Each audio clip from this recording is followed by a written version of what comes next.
Day. So I'm curious, what are your creative Thanksgiving plans this year? With all the regulations going on, we got to do something different, huh?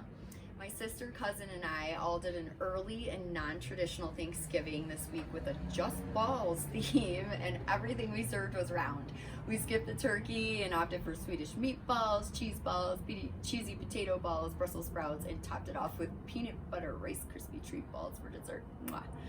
Speaking of ballsy, we had a buyer request a new roof and a large credit on one of our escrows this week.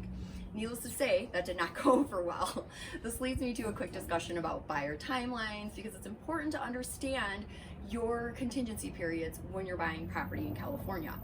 Every buyer gets 17 days and they can complete their due diligence in this timeline. This includes general inspections, reviewing seller disclosures, and then any HOA rules and regulations. Within the 17-day time period, any negative issues that arise, the buyer is allowed to request repairs or credit or price reduction from the seller.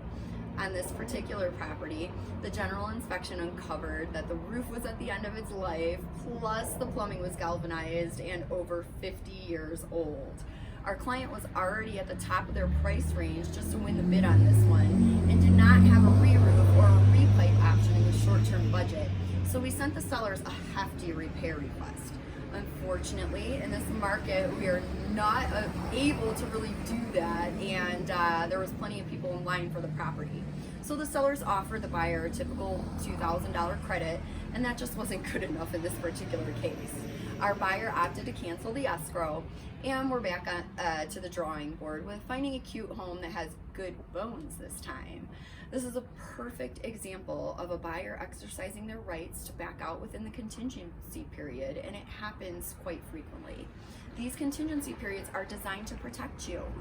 So now the buyer will receive their good faith deposit back, and the seller will open escrow with the next buyer in line. I always tell my buyers, I can pull you out of a deal, but I can't push you in. Meaning, if we win the bid and lock up the seller in contract with us, if we don't do that, someone else is going to. And at that point, we can't push our way in at any price. So if you think you want that property, then let's write an offer and secure a contract. Then we'll quickly conduct your inspections within your 17-day inspection period, so you'll know that you want that property. Worst case, we pull out and keep looking. Best case, we confirm the property is a fit for you and continue on to close on your new home.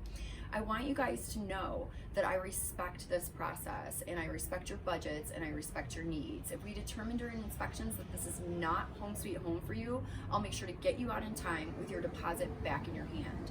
In all my years of selling homes, not once ever has one of my clients lost their good faith deposit.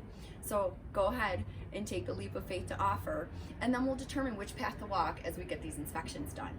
I support your decisions and guide you through to make sure that you aren't self-sabotaging. So, how would you self-sabotage, you ask? That's a good question. It's usually the fear of the unknown. For example, if you're in escrow and the inspector says that the chimney has a crack and you tell me that you want to pull out of escrow because that's scary to you, then I'm going to challenge you in a good way. First, we're going to get a quote from a contractor or two or three and about fixing the crack. A lot of times people think things are going to be more expensive than they are, and a lot of times one quote comes back very different from another. If indeed it is too expensive or over budget, then we're going to check the home warranty and see if that covers the crack. And if that's a fail, we check the insurance policy and the deductible. Sometimes there's even city programs or tax credits available to help you out with this kind of stuff.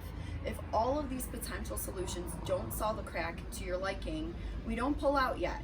We ask the seller to fix it or give a credit for it. Usually amongst all these things, we find a viable solution to solve the issues at hand and keep the deal together at everyone's satisfaction. Please do not assume that every agent is going to coach you through these things, you guys. I actually had to pay a business coach to teach me about self-sabotage, and I see it all the time in our industry.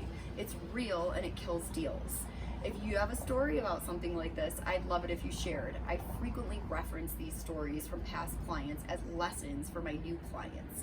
We truly can all learn from each other and be better because of it. Hopefully this little story will pop up and help you sometime. I had better head out, but I'm wishing you a happy, healthy, and unique Thanksgiving this year. Stay safe and God bless. I'm thankful for you.